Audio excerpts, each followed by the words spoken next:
Hello there guys, welcome back to Younes Talks Football, welcome back to a brand new video. I hope all of you are doing well today. It's New Year's Eve, but you're getting two videos because we've got to talk about what went down last night. There wasn't immediate reaction, but I thought, you know what, we're going to let the Chelsea results sit and then we're going to address this Man United situation in the morning. And that is exactly what we're doing right now. So we've got this. Later on, there will be a news video in terms of the latest and what's happening, so make sure you guys are here for that. And in order to be here for that, make sure you are hitting the subscribe button, hit the notification bell to be notified once I have uploaded. On top of that, much appreciated. Socials are on screen and in the description. Shootout, where you will be getting more content, not just from me, but with George Benson, where we talk about all the other teams, all the other results, all the other football news. You'll find it there, link in the description. Make sure you're subbed, as a new video will be dropping there tomorrow.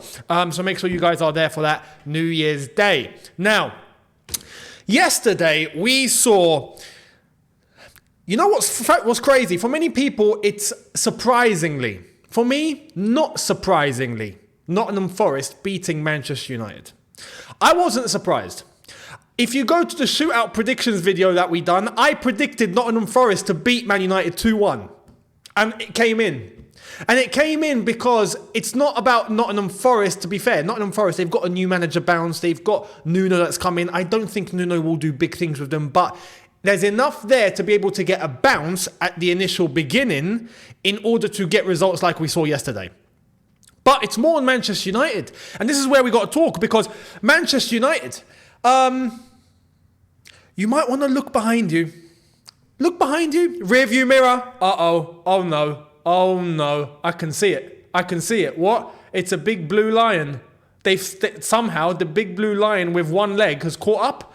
And I say with one leg because Chelsea have been moving mad. We've had our worst season, I think, in 100 years or something ridiculous, right? And we are 3 points behind Manchester United. It goes to show just how much of a mess Manchester United are in. And there are points with this Manchester United team that we saw yesterday and we've seen in previous games that I feel are important to mention in a video like this. And this is why I'm doing it. In comparison to Chelsea, it's two different things. With Chelsea, I look at Chelsea and I think recruitment was a bit all over the place. It was all over the place. Not a bit. I'm not going to give any credit here. It was ridiculous. There's that. There's things that even we as fans, myself included, we got wrong in terms of the initial assessments at the beginning of the season. I feel like there's mismanagement going on. There's lack of experience. But there's one thing in this Chelsea team that I don't doubt, which I severely doubt in the Man United team. And what is it? With Chelsea, I don't doubt if the players care. I don't doubt it. I look at the players and I don't say, nah, these players don't care, they don't give a damn. No, I think these players do care. I think there's lack of experience. I think there's no example. I think there's no leader or lack of leaders. Thiago Silva's maybe by himself in that regard, and we saw his reaction after the game yesterday, which was completely warranted, and I said that in my review. There's that, but there's a bunch of young lads who are being, to an extent, mismanaged with the mistakes that we see from Pochettino.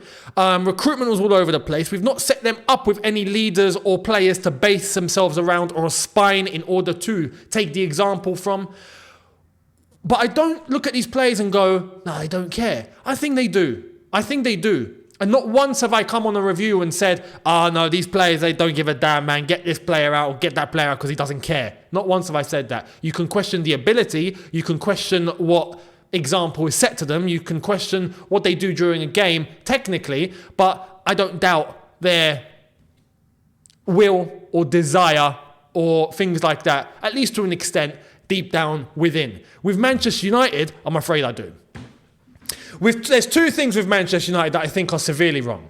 I think there's players that literally do not care, right? Not all of them. When you look at Garnacho, for example, I think Garnacho cares. I look at Garnacho and I think, you know what? There's something there, man. Since Ronaldo left, right, it honestly does seem like Garnacho has been the one who's tried the most to be able to try and fill in those shoes, to step into that role and to try, no matter how young and inexperienced he is, but to try and just, do something and to give what he can. But there are players, there's way too many players in that team that every single game I just see jogging back, running back.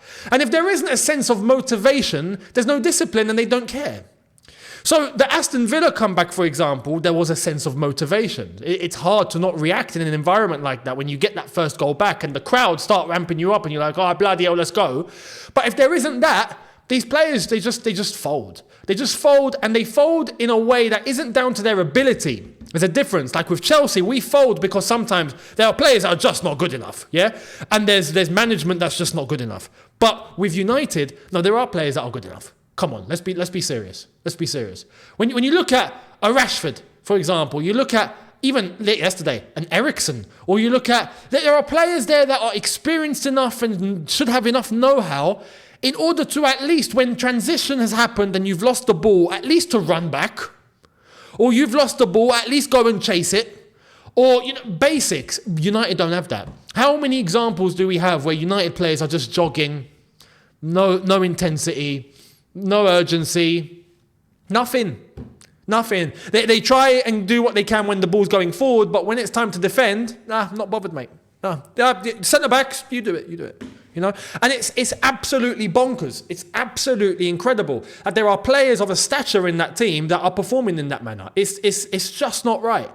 It's just not right. And the second point, I'm sorry, but Erik Ten Hag is, look, I've said this. I said this a while ago, and I stick to it. Ten Hag, for me, needs to go. Ten Hag, from the offset, didn't come across as someone that was going to elevate this Manchester United team. He comes across as a guy, funnily enough, you know what? I feel like there are people that would probably say he's better suited for the Chelsea team. He is someone that I believe is good with very young players that are coming through in order to educate them, right? To coach them. But if you're giving him a team to manage with certain personalities at a certain level, he can't do it. This is why Ajax was so perfect for him.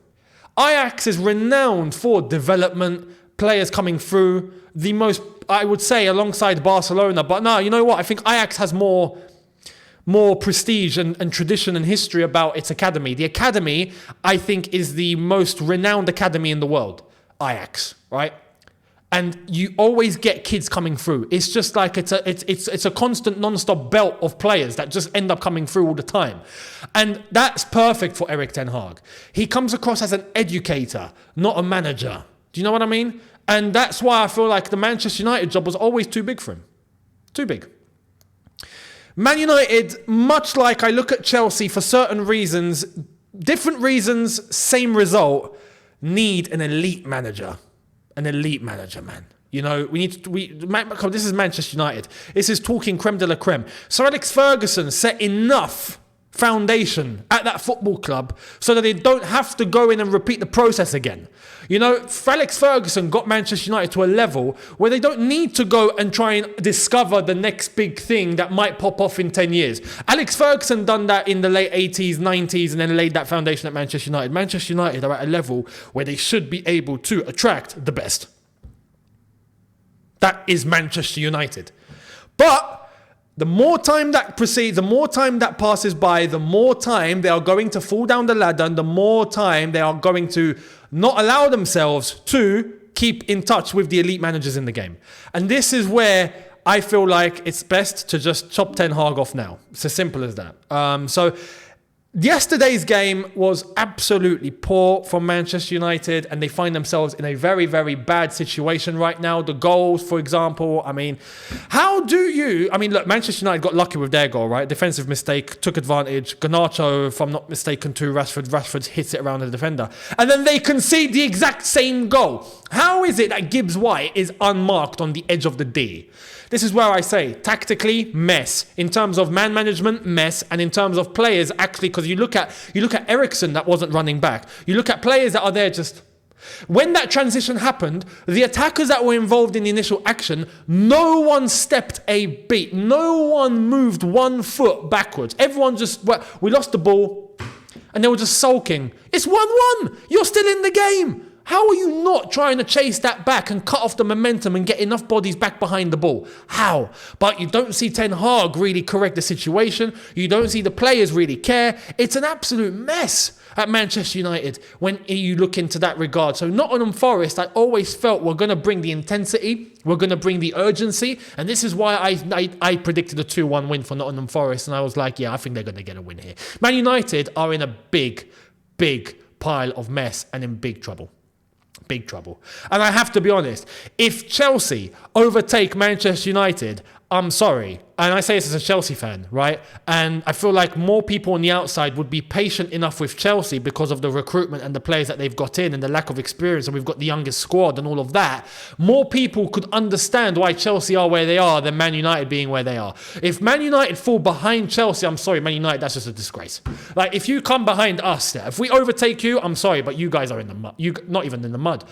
I don't have words. There are no words, you know? So this is why I'm saying, look, I honestly believe it would be best to make the change ASAP. Ten Hag, if you go and get someone serious, you know, and I think there needs to be a complete review of the players in this team that are not performing, that are not giving, and to go into the window in January, if possible, and in the summer, in order to get players in that you know are going to perform. Ten Hag, I feel like, has got enough of his players that he asked for, or players that I feel like were of a profile that he wanted, and they are not performing at all, man, at all. But this is what I'm saying as well. The players that you can see are just not giving are the ones that are not giving. But the players that you could argue are mismanaged, players that should be good, you know, and they're not performing. Maybe it's a change of manager that's going to get them clicking. Maybe. So I feel like it's inevitable. Ten Hag, I'm sorry, needs to go. As far as I'm concerned, if I'm talking from a non-biased perspective, as a Chelsea fan, keep Ten Hag. Ten Hag in. Ten Hag in. And yeah, the players that are currently at Man United in, that's from a Chelsea lens, but if I'm talking realistically, there are players that don't belong there. There are players that don't belong there. There needs to be a complete review of the squad and the manager in order to get Man United back up to a level. Starting off with the manager, someone who's serious, and then to come in and agree with what that manager wants to get rid of and the players that he wants to keep, that he knows can perform at a high level, and then base around that. But there should be a good enough spine or foundation in order to build around for Man United to get themselves back on their feet, and I feel like that can be done with a change of manager. With Chelsea, like I've mentioned, it's a different story. We haven't got a spine, we haven't got leaders, we haven't got experience. We've got Pochettino who's mid, as far as I'm concerned. We've got recruitment that's been all over the place. Like there are club issues, whereas at Man United it's footballing issues. You know what I mean? That's what needs to be addressed. So, and look, people would argue the Glazers and all of that. Well, no, I know, but the investment's been there. The money's been there. It's been spent. The manager's been backed. The Glazers have had their fault over the last however amount of years. But overall, I feel like Ten Hag's got enough being given to him in order to get the job done, and he's not. Simple. And there are players here that are still at Manchester United that shouldn't be there. Simple. So let me know your thoughts down below. Much appreciated. And I will be here for video number 2 later on, where we get into the news and Chelsea and all of that and what's happening elsewhere. So make sure you are here. Much appreciated. Hit the subscribe button if you haven't done so already. Hit the notification bell to be notified once I've uploaded. Smash like button if you've enjoyed this, and I'll see all of you later on. Thank you all very much. Leave us your comments in the comment section below. Where do you think it's going wrong for Manchester United? How do you think it went down last night, this season so far? Do you think Chelsea will finish ahead of them? I got to be honest, I'm still not very sure, because Chelsea are so hit and miss, it's ridiculous. And we're picking up results, but in a very, very volatile way. But Man United are falling, so it's a very, very tough. Where do you think it's going to finish? Let me know down below. Much appreciated. And I will see all of you later on. Have a good one, people, in a bit. Take care, and peace.